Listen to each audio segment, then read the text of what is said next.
Hello YouTube, this is DC Blades Master here reviewing what is, in my opinion, a very well-priced knife.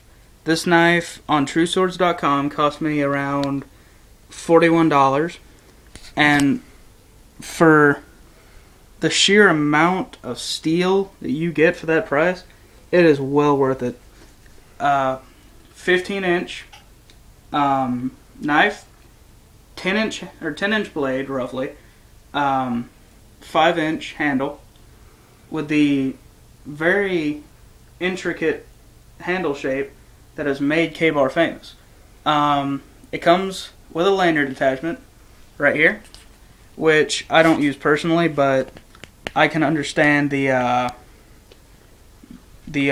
uses for it. 1050 high carbon steel blade, Kraton G handle. It doesn't have a cross guard, but as you can see, this area right here is very blocky, which will prevent your hand from slipping onto the blade. Reinforced tip, which batoning purposes will bring the uses of that out. It's made in Taiwan, which honestly, if I get a good blade, I don't care where it's made of, or where it's made, or what it's made of, to be honest with you. My overall view of this knife, it has a full flat grind, blade thickness of around 1/4 of an inch.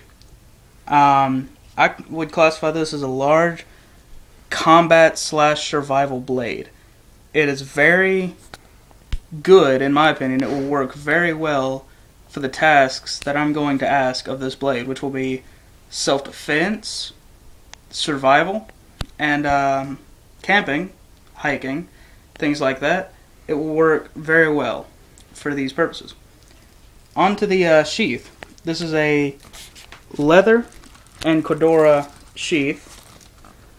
It has a loop on the tip to run a lanyard, or to run a cord through to attach it to the leg to stop it from bumping against the leg while walking or hiking, for comfort as well as stealth capabilities.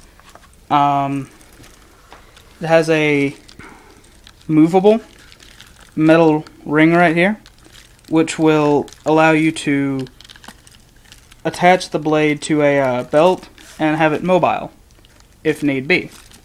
2 clasps. To be honest, I don't like 2 clasps. I think it's too much of a hassle trying to get the blade out, but I can understand that for a blade of this size, 2 clasps are needed. Maybe not needed, but they're ideal. After all, you don't want one clasp to come loose and it fall, and the sharpness of this blade from the factory is superb. I mean, if this were to fall on my leg, or if it were to fall on my foot, if say I were barefoot carrying this blade, I would have no problems believing that it would be able to just lay me open right there. My overall review of this knife is, for $41 being what I paid for it, it is a very high value knife. This knife is one that I figure I can call on for tasks anywhere up, or from self-defense and home defense to survival, if that need should ever arise. 1 to 10, what would you rate it?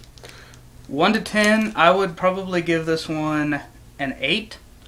The drawbacks of this knife, the only drawbacks in my opinion are, I wish it had a butt cap right here, as you see on most K-bars. Take, for example, the Kabar Next Generation. By the way, this is very sturdy. I'm not against it. I'm not opposed to it, but I think they could have done better. I think they could have added a butt cap onto this. But all in all, I think it's a very handsome, elegant, and well put together knife. Like I said, for close to $40, you can't beat it. I would give it an 8 out of 10. Bye. how's that?